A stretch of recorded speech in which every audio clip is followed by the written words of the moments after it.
Hi. I got two free devices trying to keep track of the questions I'm supposed to answer and then a little description about my book. I don't trust myself to actually be able to summarize it. So shall we get started, Linda? Yeah. How are you doing today? Monday traffic. Oh, okay. So Linda's in Singapore. I'm in Montreal, Quebec, Canada. Thank you for the couple of people who joined us. The topic today is how medicine influenced our writing. Both Linda and I are physicians. We both wrote a fantasy book that was released this summer, and then we found each other on Instagram. So what were the chances? We thought that we should probably get together and talk about our shared experiences. Linda, would you like to introduce yourself and a little bit about your book? Okay.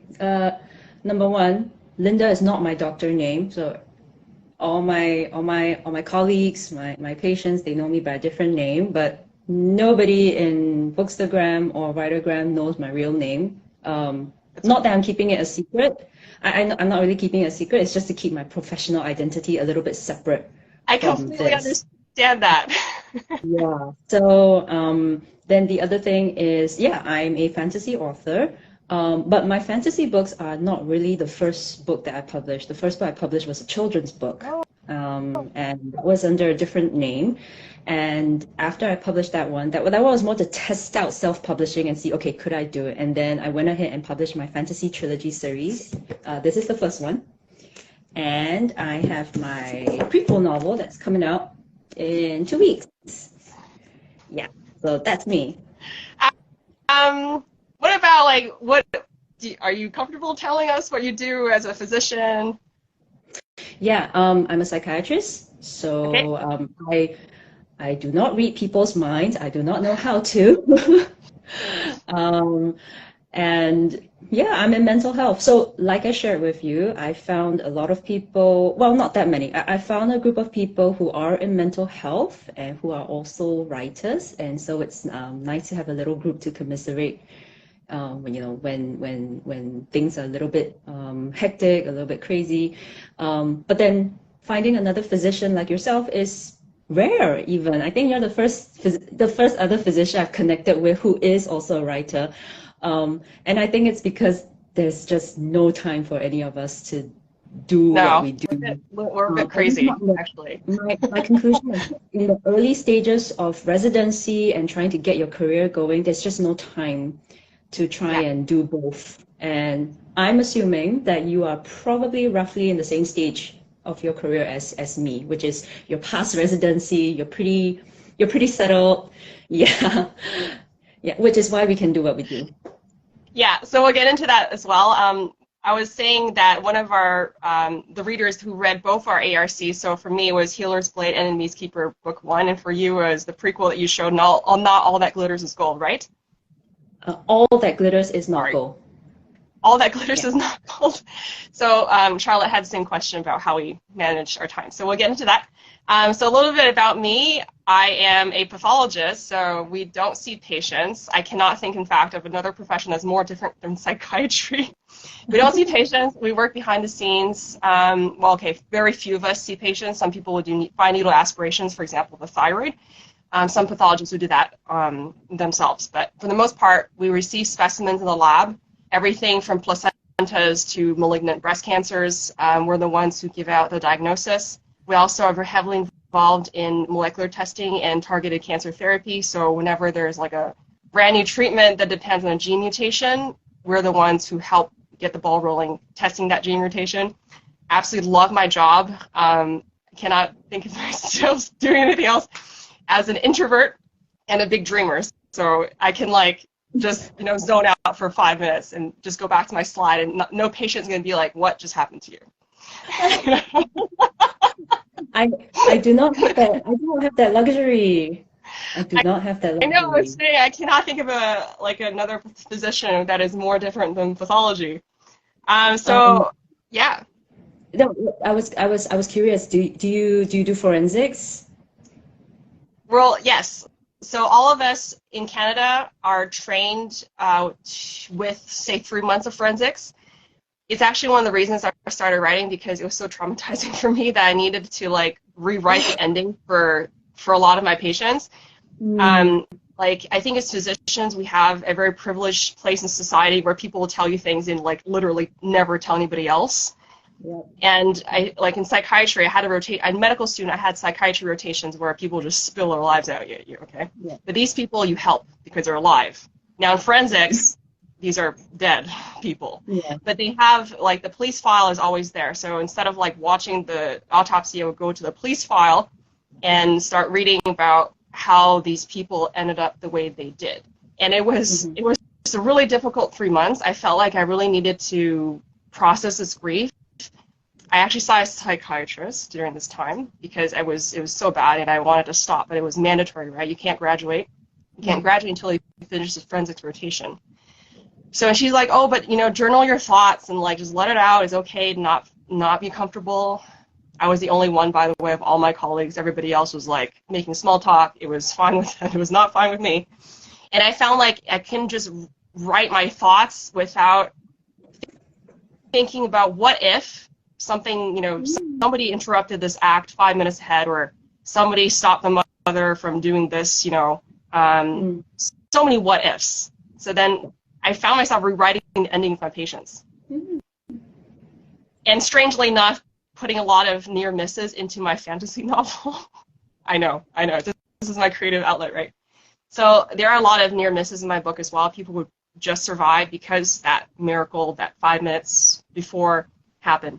And it was very therapeutic to me. I kept writing the series throughout residency, and I wouldn't have published it if it wasn't for the pandemic. I don't know if your workload went down, but I had almost no work because so many elective surgeries were canceled, like breast mammography, forget it, colon screening, forget it, pap smears, forget it, everything was canceled. I was like, I got nothing to do now, so I published the book. I think I'm way digressing. What was I supposed to be talking about? Oh, so the Enemy Keeper series, we talked about how it came about, right? But what it really is also like alternative history. So like my characters are kind of like rewriting the endings of my patients, and the whole book is like, what if I could rewrite a bit of history? I've always been fascinated about what if scenarios. So in my case, the book is like, what if gunpowder and the weapons that come from gunpowder made it to England during the time of William the Conqueror, because it was made in the thousands already in China, like in giant military complexes, as early as the 1044 AD, and you know, China killing lots of people within its country, and then the Silk Road going as far as Rome and Italy, and Normans had conquered parts of Italy at the same time as around at 1075. In 1075, the Normans had conquered parts of Italy, and yet, so the Silk Road like ends in Italy, right?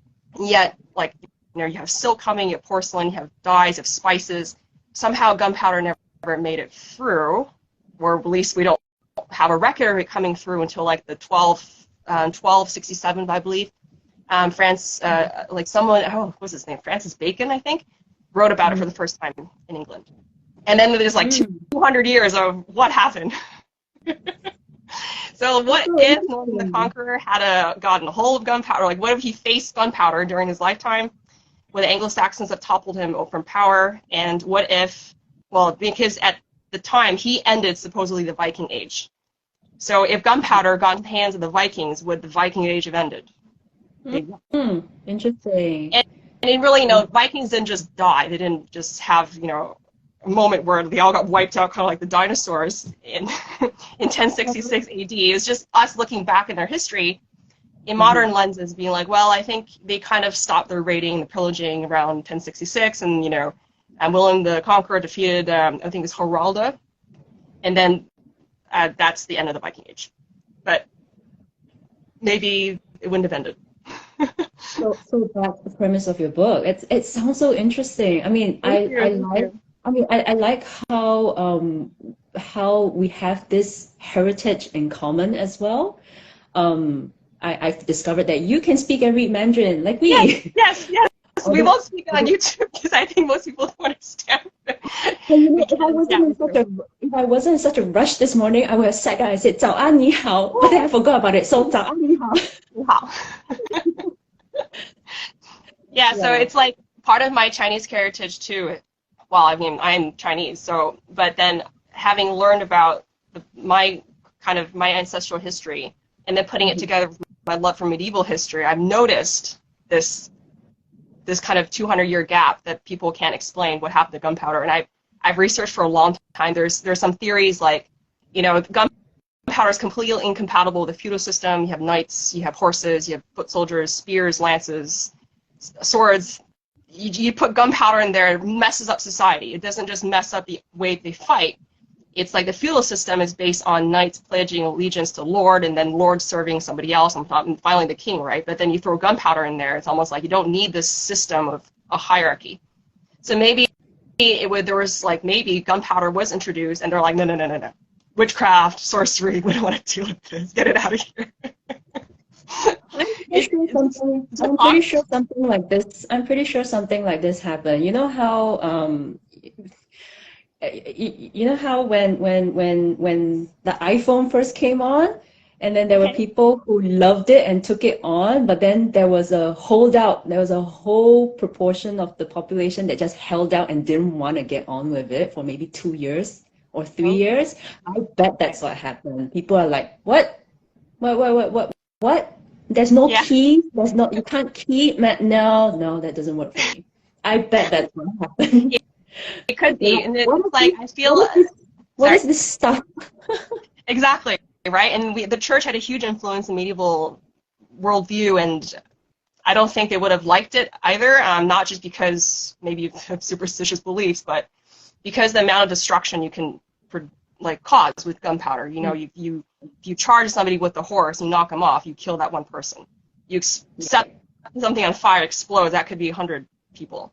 And you almost had no skills, right? You threw a bomb or something, so it's not very chivalric. I think I talked enough about my book.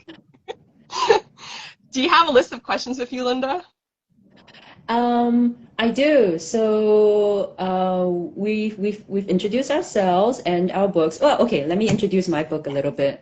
So it's the prequel to my series. It's standalone. So it's pretty thick if you take a look at it. It's not a thin book. Because I couldn't shorten it any further. I had so much I wanted to say. It's just one story.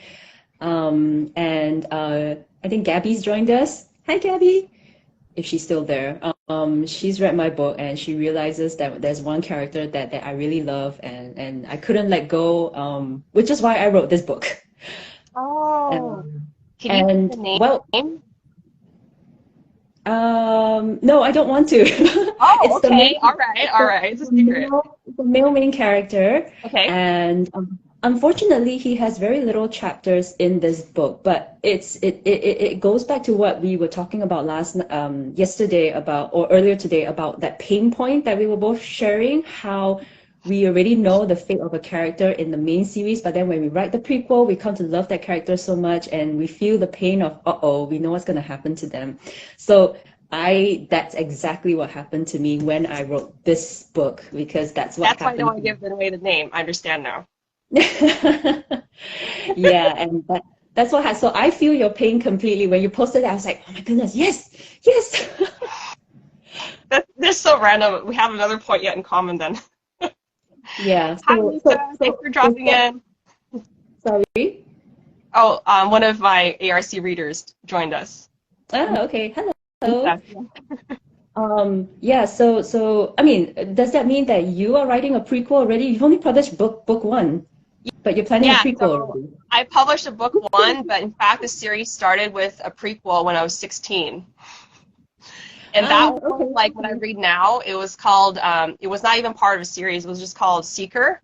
And when I read it now, it's like, you can't publish this, you know? What you think was brilliant when you're 16 is no longer brilliant when you're like in your 30s.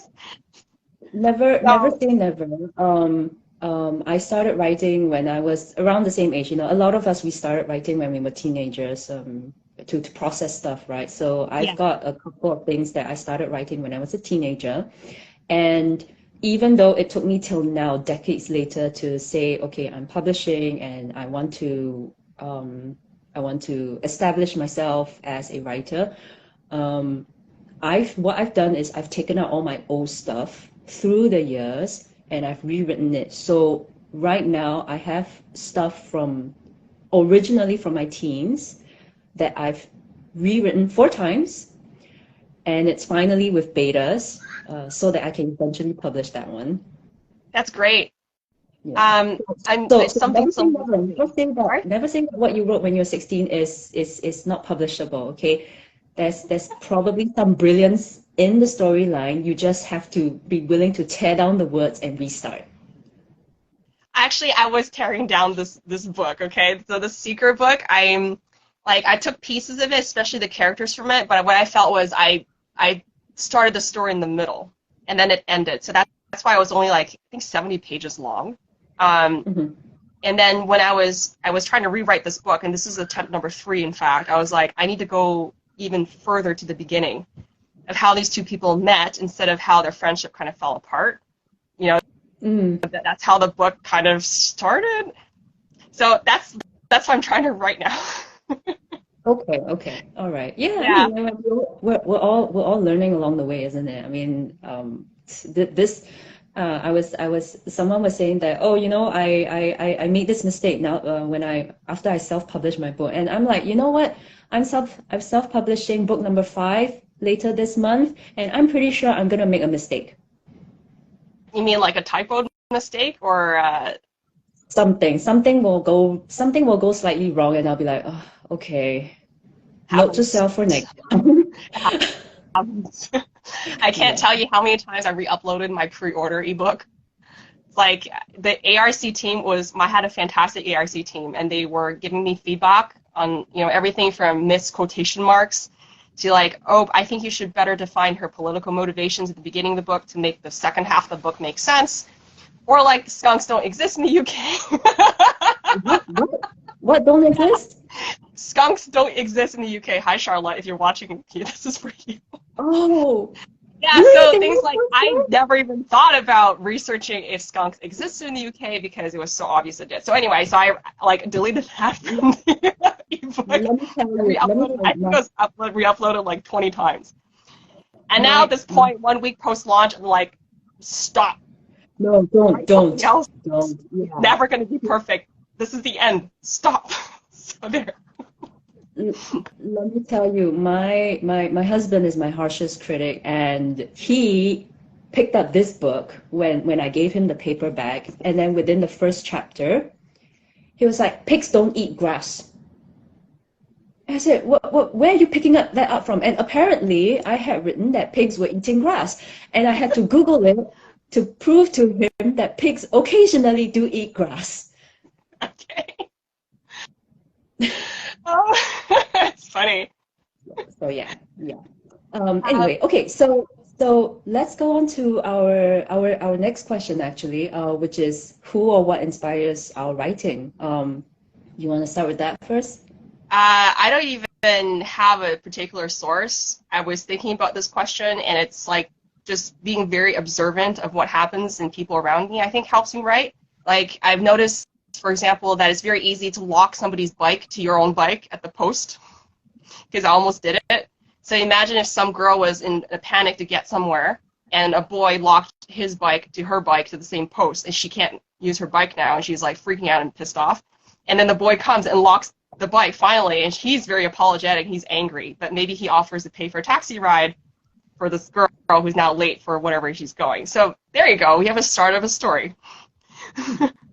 And just things like this, I think being very observant about, daily interactions, newspaper articles, people watching, not in a stalkerish way, but like you just pick up something.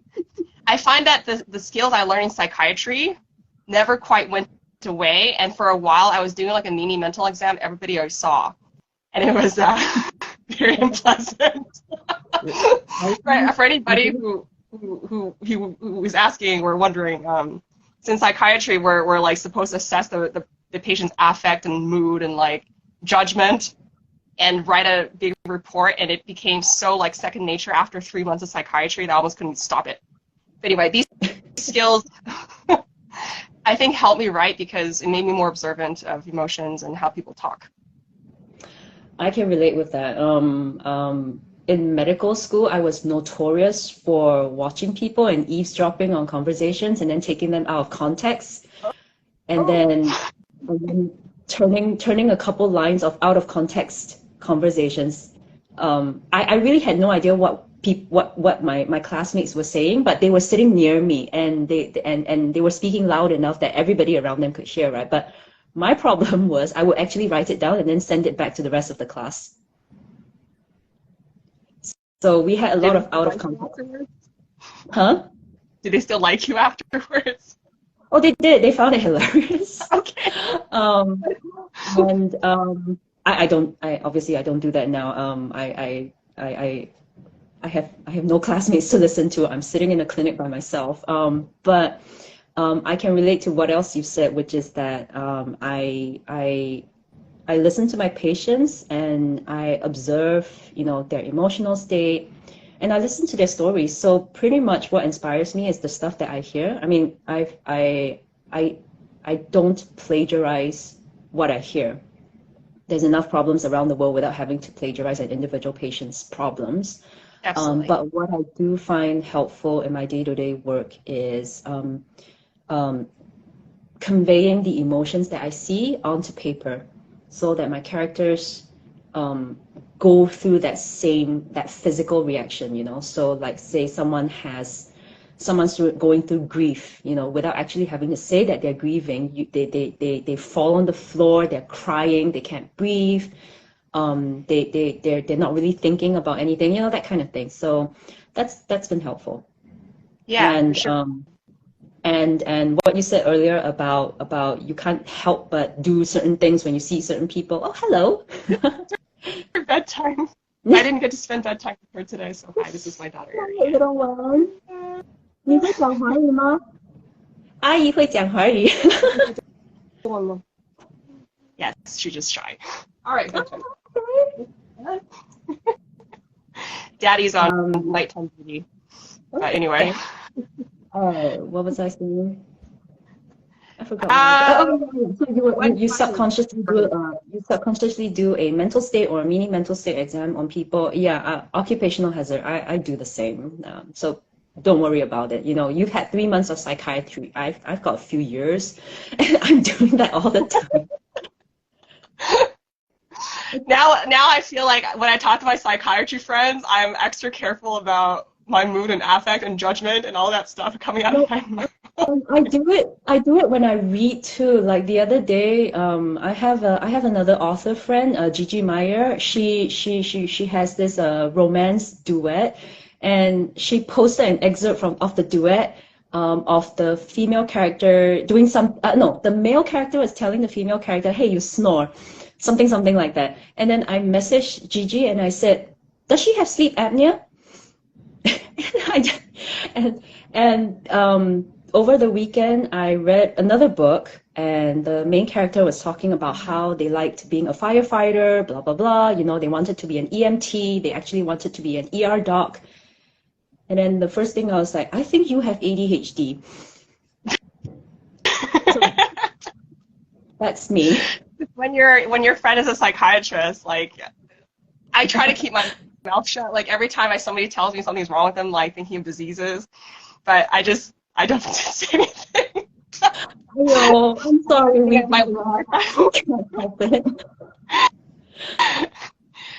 Okay, let's talk about question number 3 that we had. Tell me about your doctoring journey and how writing came in. I think I sort of did already, which was that to process the grief from reading police reports and forensics autopsies, I felt like I needed to rewrite my patients' endings, and that's how it kind of influenced my writing. There's nothing gruesome, I think. It's YA, right? So there's nothing graphic gruesome in my books, but I did put like some close deaths, almost near-death situations that people escape from, really just to kind of rewrite that particular patient that I can't forget, for example. What about you? How did writing your doctoring journey? Unlike you, I didn't write when I was in medical school and in residency. I tried, but it really just consumed my time, my headspace. I mean, okay, I was having kids at that time, so my kids are older now, so I really had no bandwidth. And in fact, this book, which is the first in the series, half of it was completed sometime in residency, I think, and then it just stalled, and I never completed the other half until the pandemic. So you were talking about the pandemic, right, and how it affected your work. It didn't really affect my work, but I had more time at home to do admin work at home. Okay. And that's what enabled me to finish the novel 10 years after I started. Oh, wow. Yeah. But yeah, go ahead. Yeah, so I attribute the fact that I could complete it to, yeah, number one, the stage of my career that I managed to hit, which coincided with the pandemic and, you know, all the lockdowns and everything that happened as a result. Did it help you also survive, kind of like, well, keep your mental sanity during the pandemic, would you say, with all the lockdowns? It did, because, you know, everybody was home, my kids were all home, I was the only one working. And in order to keep them entertained, I started telling them stories, actually, which is how the children's book came about. Hang on, let me grab it. Yeah, why don't you go ahead and get it? If it's appropriate for 6-year-olds, I'll buy it. So that's so this. Cute.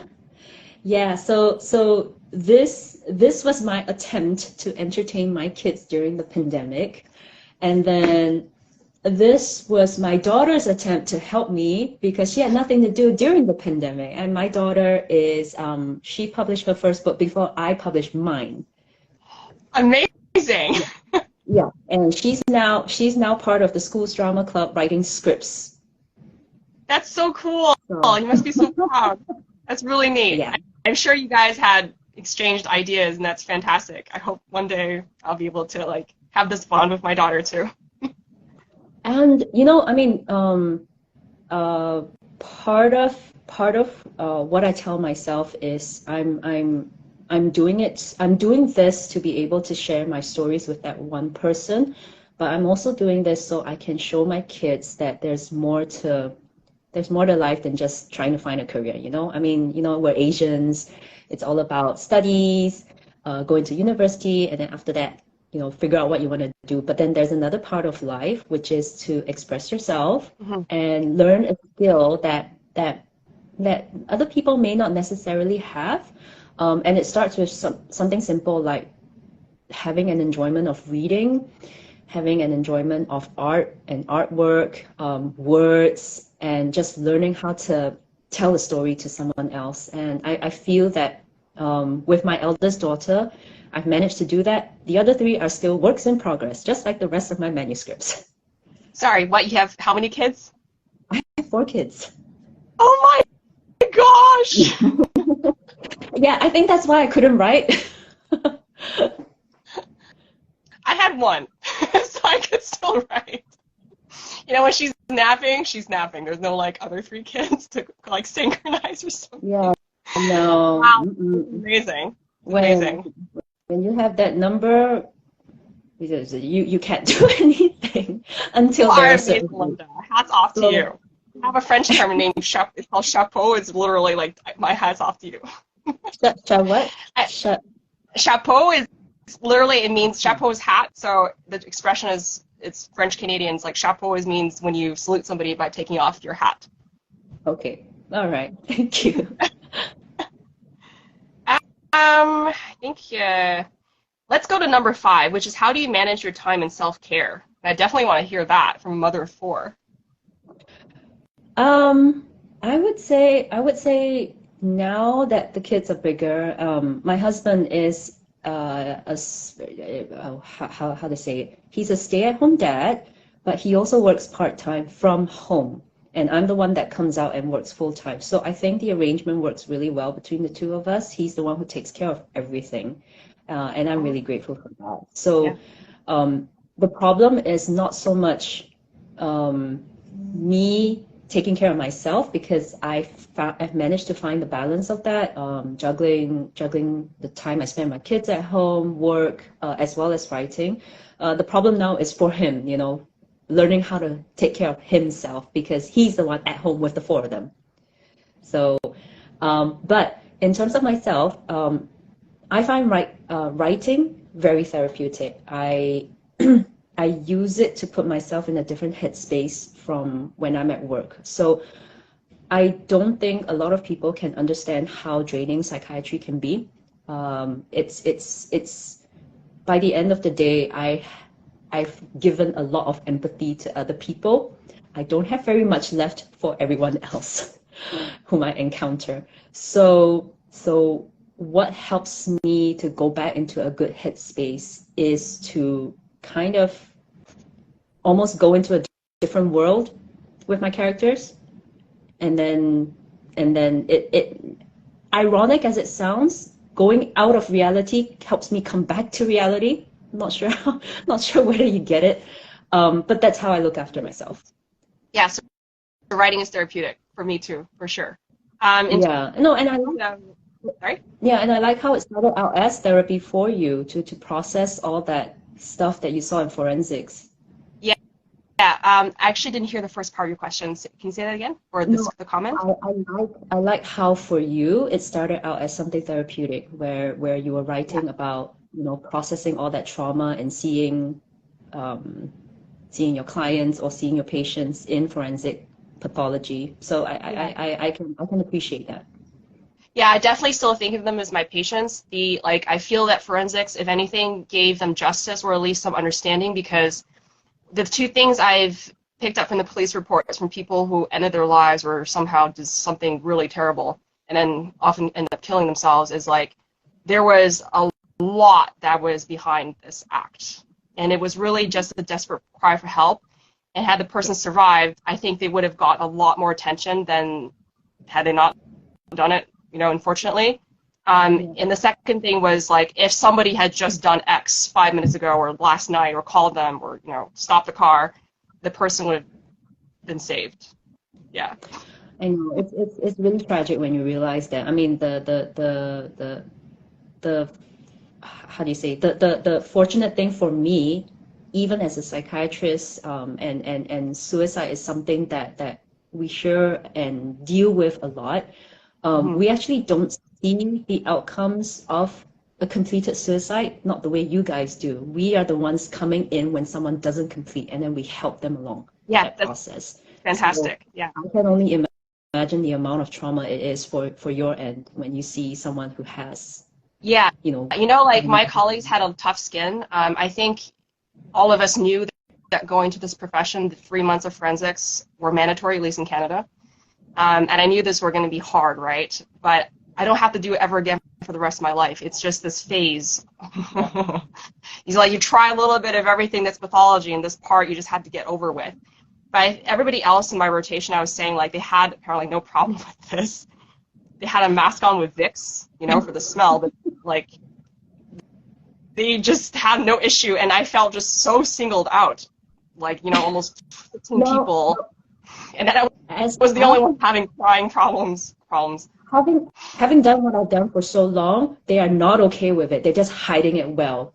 They are cracking in places. You've done the right thing in letting it out in a very gradual and smooth fashion. All right, we don't know what these people are going through right now. Thank you, Linda. I'm talking to psychiatrist. Let me just say for the record, when I was in residency, I had to do 3 months of forensic psychiatry. It was my my least favorite aspect of psychiatry too, having to talk to criminals. I mean, I've run the gamut. I've talked to people who have killed someone. I've talked to people who have committed a petty crime. You know, they stole underwear, that kind of thing. And I don't like it. It's not the crime. It's not the crime that matters. I just don't like it. I don't know. I don't like the fact that I'm not there to help the person. I'm just there to see what their state of mind was when they did what they did. Oh, interesting. So that's what forensic psychiatry is. Yeah. Like, so actually, why don't you define it for people? Because I might even be wrong with what it is. I might define it wrong myself. My understanding is when someone commits a crime, and there is a suspicion that their state of mind was not quite sound or normal, then you refer the person to a psychiatrist to do a forensics evaluation. There are some people locally who do that on a regular basis, and they are really experts at doing that. I'm not one of them. I definitely don't claim to be one of them, and I had to do it as part of my training, which was an enlightening, eye-opening experience, but not something I'll repeat. Not voluntarily. At that part of the career, the training that you just like need to get over with. Yeah. So I think we have that in common. You know, even though forensic pathology and forensic psychiatry are kind of different, the word forensic is there in common, and how we don't really want to do that ever again. Yeah. So I can relate. Linda, it's almost like we've chatted for 40 minutes. I promised Charlotte that we'll get to her question. So Charlotte was a reader who read both her book and my book as an ARC. And so her first question was, how do you find the time to write being doctors? Do you have to be super disciplined about setting aside time, or is it a form of relaxation? I guess I might as well take this one. I outsource a lot of things. So Linda, you have a stay-at-home husband. My husband is also a doctor, so that doesn't work. Sometimes he brings a baby to the hospital. It's like, we accidentally are both on call. You know? So if he's a pathologist, what does he do? He's a general practitioner, but he's a hospitalist, so he works in a rehab center just to make sure that people undergoing rehab are having the diabetes medication adjusted, hypertensive medications, you know, that they're, you know, still comfortable and progressing medically in the rehab center. So I outsourced. Sorry? He's what we call locally a resident physician. So these are GPs by training. Oh, okay. All right. So then I outsource a lot of things I don't have to necessarily do myself. To cleaning lady, for example. She's my really, really good friend. I've had her since 2017. And then I go to her kids' birthday parties. We're almost like sisters because I can't live without her as a cleaning lady. A lot of takeout food. I have to really be conscientious about how I spend my time. So, for example, I don't watch TV series. I haven't watched one since Pokemon, since when I was 12. I don't watch movies. I'm extremely boring. I just read books and write books. And on social media, too, I have to be very conscientious about how long I spend on social media. Just so at the end, I have to like set aside time, almost like book a little frame of hours of time for myself to write. And that is also, for me, my most wonderful form of relaxation. I can totally agree on all of that. Your lack of TV and movie watching mirrors mine as well. Because I have 4 kids and they hog the TV. Oh, I have no chance. Even if once I sit down and turn on the TV, someone will come and say, "Are we watching TV?" And I'm like, but what about? And then that's it. That's it. I don't, you know. It's I've been telling people that I started watching Queen Charlotte. That was 2 months ago. I've watched 1 episode. Okay. And I don't think I'll ever finish. I don't think I'll ever finish at the rate I'm going, because, you know, they're all already bickering over the remote control, and then I just have no chance. So, you know, it's easier to just read a book or go back to my laptop and type something. Yeah, nobody's gonna grab that paper back from my hands. So. Yeah. So yes, to answer that question, it's not that difficult when you have kids who won't let you do what you want. But then they can't type. They're not very interested in reading what you're typing. So you can just kind of sink in and do your own thing. Okay. I hope that one day you become more interested in what you're typing. Not too interested, because I mean, if they read something that's a little bit inappropriate, you know, not that I write smart stuff or anything like that, but you know, when you have characters who are in their 20s, they're talking about more adultish things, isn't it? And then you don't really want your young kids reading that, and you're like, what does this mean? I mean, I've had my kids do that, you know. I'm like typing something, and then I go to the bathroom, and then I come back, and then there'll be a little message from one of my kids, Mommy, what does this mean? On the screen. And I'm like, I didn't type that. That's funny. Okay, so the next question Charlotte had, it was, your world building is brilliant. Do you have any tips for creating a realistic world in a book? Was that question directed to you? I think both of us. Okay. You go ahead. Oh boy. I was thinking about this today too, and I have no brilliant answer. So and maybe I have a little bit easier than Linda because I write alternative history. So alternative history strictly defined, okay? Because I know you can go to Amazon and there's alternative history that is really just fantasy, like there's no history in it. But strictly speaking, alternative history is like you follow the history, but then you specifically pick inaccuracies. So, for example, having gunpowder in Norman England. But that's a very precise inaccuracy, and everything else, if you listen to podcasts, if you do your research, the world existed. So for me, the brilliant world building was really just trying to imagine the sights and sounds of what medieval England looked like by researching as much as I can. Sorry? Sorry? And it smells. Yes, it smells. I'm sure there were a lot of smells. No toilets, guys. So being a pathologist, I'm alone in my office 99% of the time, which is fantastic. I can go out, of course, have a coffee and talk to my colleagues most of the time by myself. And if I'm looking at very routine cases that I'm comfortable listening to something else on the side, so very high volume cases are mostly for screening, for example, pap smears. I get about 100 of those a week. They're already screened by a tech ahead of time, so they already mark down what they think is abnormal. 100? That's just you. That's just like maybe 10% of what I do. Every day it's like, you know, like the slides, like hundreds of slides. Yeah, I know. It's, we're machines, but we're kind of obsessive too. Like we want to get the right diagnosis, but pathologists are special people. We're detectives behind the scenes, right? We want to get the diagnosis. Where was I going with this? Okay, so when I'm looking at pap smears,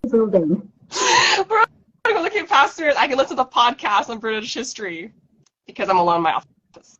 So the tips really is trying to absorb as much as possible about the world that you are writing in, especially if it's historical. So whether it's reading books, visiting the places, or listening to podcasts, and reading other people's historical fiction helps. Okay. I've got two responses to you. One is that what you said about what you do on a daily basis brought up some memories of looking at a lot of slides of pink and purple all the time. And I can't tell what's what after a while. I get a lot of that from people, like medical students or whatever, like whether like people who are just curious and they come see and then they're like, you know, it makes sense. There's a logic to the madness, I promise. It's this color, people. It's this color. This purple. So you're talking about hematoxylin. That's the stain that stains nuclei purplish blue. Yeah. And then mucin is what stains the cytoplasm pink. It's this purple. What about your world building? Yeah, the second thing was, alternative history. Actually, when you spoke about that, it's just occurred to me that one of my very raw manuscripts is an alternative history. I always considered it historical fiction because it is about a time in history. But you're right. What I've done is I've taken one point that is either that is unknown and then created a whole story out of it. But then the historical events still happen. So is that considered alternative history? I think it still can. Are you talking about the end point is still the same? Like that event could have happened, but then history kind of went back to normal? So taking a historical figure and creating another person by that historical figure, that person is fictional or unknown, but then all the events that happen to these two people are still in line with what's happened in history. Okay. Actually, that sounds a bit more like historical fiction to me. Okay. Yeah, but Okay. I mean, it's very tricky to determine categories. Uh-huh. Yeah. I've found that his alternative history is a tricky place because historical fantasy readers may not appreciate the fact there's no magic in it, and the historical fiction readers may not appreciate that I deliberately made it inaccurate, you know, in a way, specifically this thing. So I'm so happy now that Amazon has a category just for alternative history, and it's really the category that I put my book in. So, and then I avoided historical fiction because it's really not, you know, it's really not accurate enough to be historical fiction. Yeah. Well, I mean, what you've done with your book is kind of like the genre of steampunk, isn't it? Steampunk, my book is like back, more back in time. 11th century. Everything else about it is still medieval history. There's no machines yet. I feel like steampunk has more mechanical machinery, maybe like petroleum-based vehicles. Mine is not that far. Yeah. Okay. Yeah. Well, I mean, like you've realized, right? As writers, we're all still trying to figure out, learning all kinds of things about the self-publishing journey, as well as what category our books fit in. Exactly. That kind of ties into the next question. So, what made you decide to self-publish? And do you have any advice for a budding author? This is the last question by Charlotte. Okay. Oh, but then world building. I don't think I got to answer that. But then now that I think about the question, go ahead. Yeah. But now that I think about the question, that's a really hard one to answer. I just think about okay. When I first wrote my trilogy, my world didn't feel as deep. And I think that has to do with the level of experience I had as a writer and world builder. It got deeper as I proceeded through the trilogy. So by the third book, it feels a bit deeper. There are certain lines, there are certain sentences here and there that hint at other things to make it feel richer. But what really did the trick for this book was I spent some time writing sequels to kind of flesh things out, you know, like, okay, the political situation in this kingdom is going to look like that, and then this kingdom is going to look like that. There's some religion thrown in, there's like temples and gods and goddesses and all that, and then rather than trying to polish up those sequels, I brought all that into my prequel novel. And when I finally finished with that, that's how I felt that I had, you know, built a nice, deep world. It took a lot of effort, it took a lot of pain, but I'm glad with what I've done. Yeah, that's for sure. If you progress in the same world after a while, you realize the holes in kind of the world that doesn't make sense or you never explain. And then that's kind of the advantage of prequels. Like, you actually wrote a lot of the book, the rest of the stories already, so you can take it back to the prequel. Knowledge of everything else you've written. Yeah. Exactly. You know what? I should get a picture of my book. I don't have a copy. Oh, there it is. Okay. Just for a second. Okay. I'm going to get my paper back.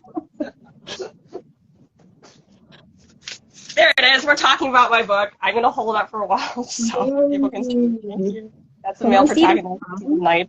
And so she's the one who discovers that the knights, the rebel knights, have a ship full of gunpowder and they're about to distribute it to the Danes. This is historically accurate. So in the 1075 rebellion, the Danes did come in about 300 launch ships and tried to ransack England and topple William the Conqueror from power. If you add gunpowder to that, that would be 300 longships, each setting their explosives somewhere in England. So she is tasked with stopping that, or at least finding a way to have less people killed.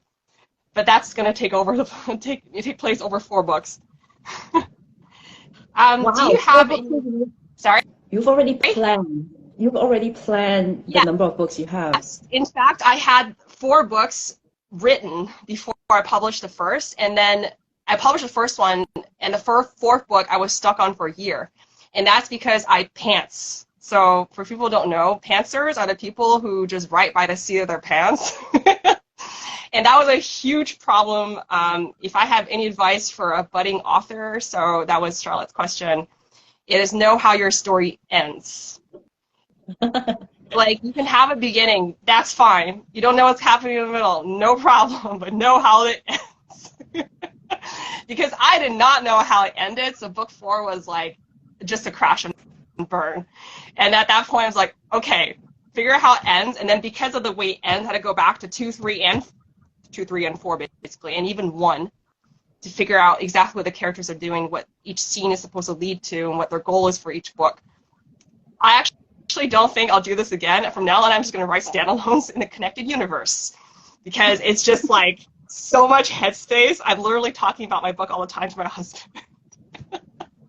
I think the sad thing about me is, even though I want to write standalones, I am not capable of writing standalones. My mind just gives me more ideas. I earlier this year I sent in a romance novel for querying. It's still in querying trenches. I'm really sick and tired of it. Even before that process is done, my brain is already giving me ideas for a sequel, and I'm like, stop it, and no, but it won't stop. Just last night, I was in the shower, and then my brain was like, hey, that sequel idea I gave you? Here's another scene to add to that. Please go.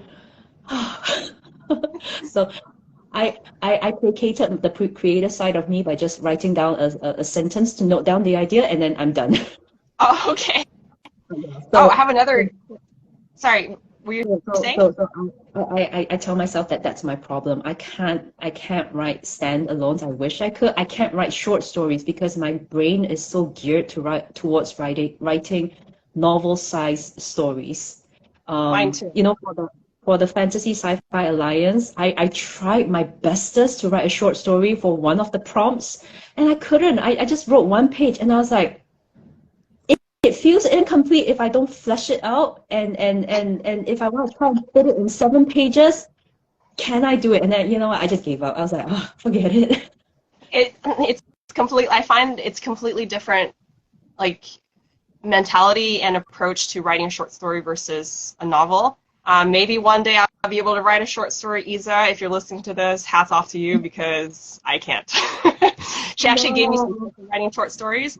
In fact, I can try to share them with you. But there is like sort of a formula to write short stories, but I find that I just can't constrain myself to them. Yeah, I think that's my problem too. Which is okay. We shall see if I can ever do a standalone myself. I was going to say that for the another piece of advice for budding authors is to get the right tools. So everybody can write, right? At our age, especially if you have a cell phone or your Instagram, that means you could write. You're typing comments to each other, okay? But in order to be an author and write well, there are guidelines and books that you can read. So this one was recommended to me by an alpha reader for Healer's Blade. It's self-editing for fiction writers. It's pretty classic. Renni, Browne, and Dave King. This is a second-hand copy. It's from probably the 80s, just judging by its cover. Another one that I really enjoyed was the John Truby's The Anatomy of Story, 22 Steps to Becoming a Master Storyteller. This one I read first. It was really overwhelming, but it had good ideas, okay? It gave you probably too many ideas, but it will give you some ideas. And I don't have immediately the copy of Story Genius by Lisa Cron, but I just picked that up yesterday from the bookstore at a recommendation of one of my ARC readers. That one is supposed to help me write character-driven stories that show both internal change and external plot. And that's really what Gripes is story, is you watch the character grow in that story. It's like each novel is like trying on trouble without getting in trouble yourself, right? It's our brain is hardwired to learn from other people's mistakes, so we don't all run into the same saber-toothed tiger and die. So that's why we are hardwired for story, and that's what Lisa Cron is trying to explain. But you can harness this kind of brain, almost neuroscience, to write books that are addictive and can't be put down. So Lisa Cron is another author I recommend for writing resources. And the last one, the tools, the one biggest best purchase I made was a software called Plotter, Plottrr. I'm not being paid a cent for saying this. It was literally the game changer. Like when I have Plotter, you're able to put down like scene cards, but on the computer. And then you're able to drag things around. You're able to flesh out each scene. You can paste pictures, scenery details. They have different templates for you to use, from the snowflake method to the 3 disaster structure or something like that. It's amazing. So right now I have all 4 books plus my prequel on Plotter. So every time I have, say, a random idea in the shower, I can just go and like type that down.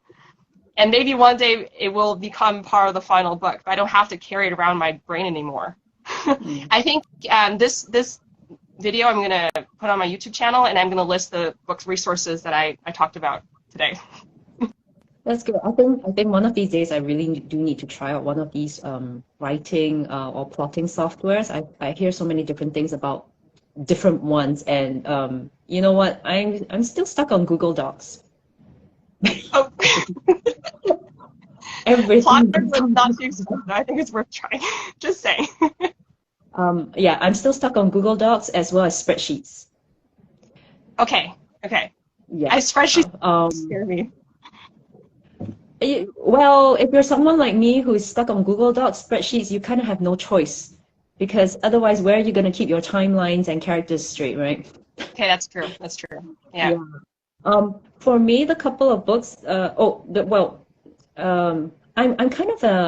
I'm a much more intuitive writer. I learn from other people's writings rather than writing books themselves. Oh.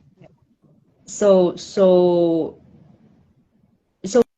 in recent years, what I've done is I picked up a few really hyped up books and then just read them more as a reader.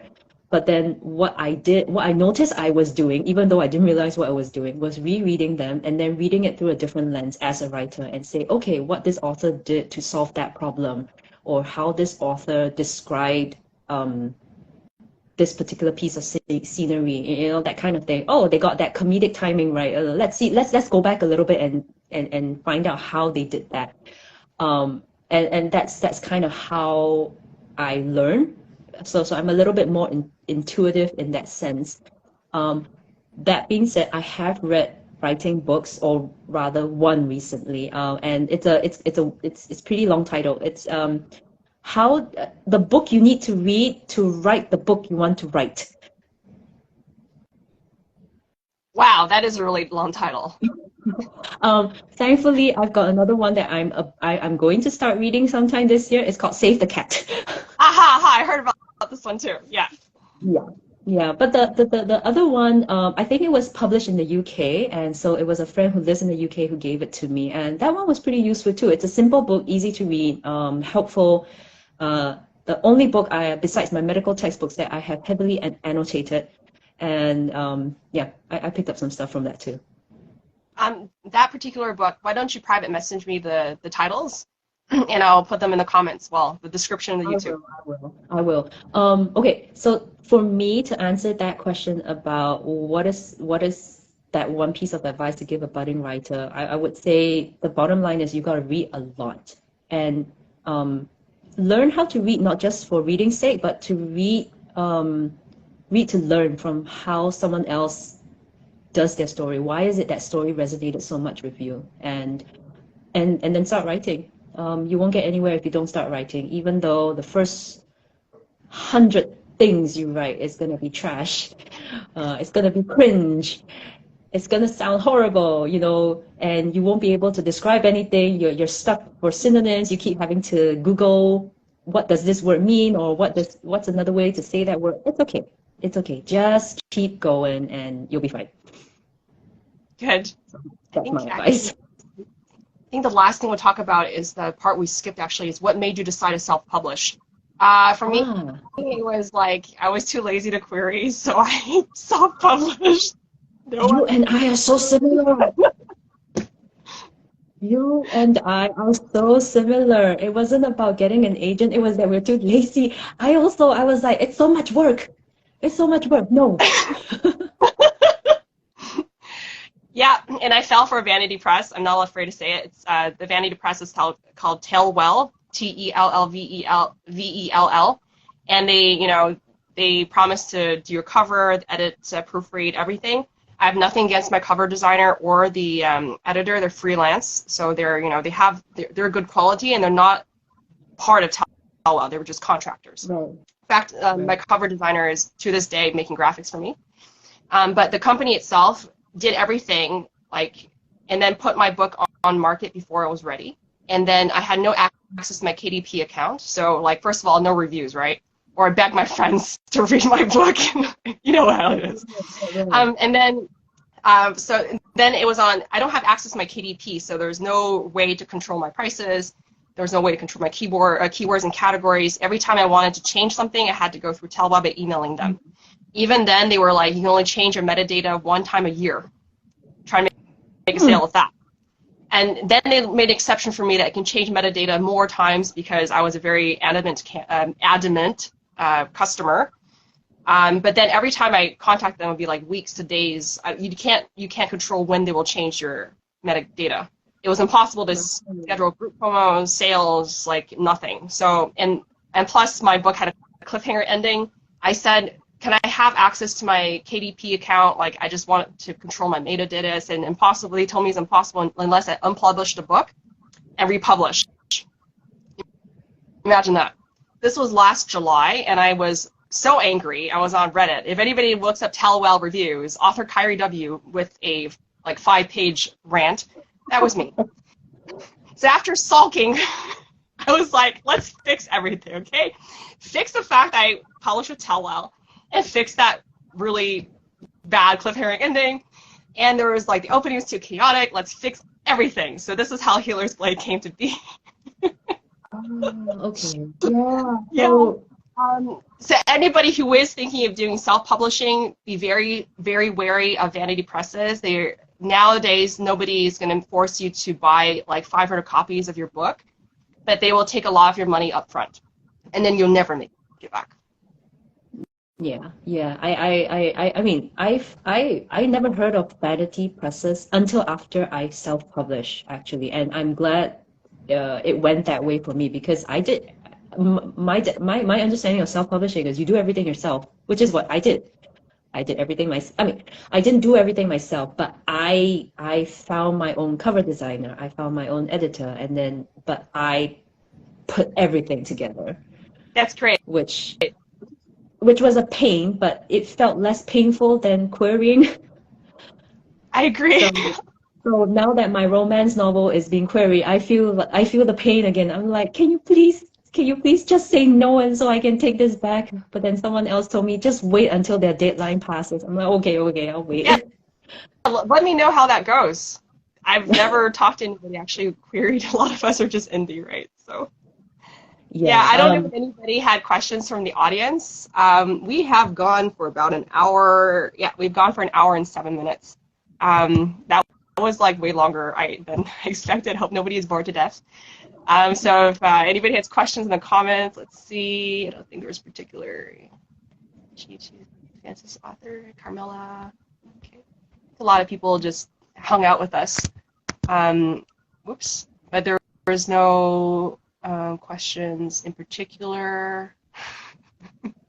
I think it's fine. Some of the comments were funny because earlier on I set myself on fire with one of the Instagram filters, and that was like, let's do it again, okay? And he was like, apparently burning is a state of most authors.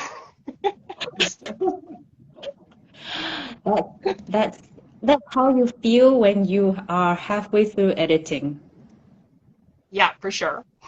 The euphoria. I was gonna say the euphoria of writing the end disappears very quickly, and then editing starts. Yes, editing starts.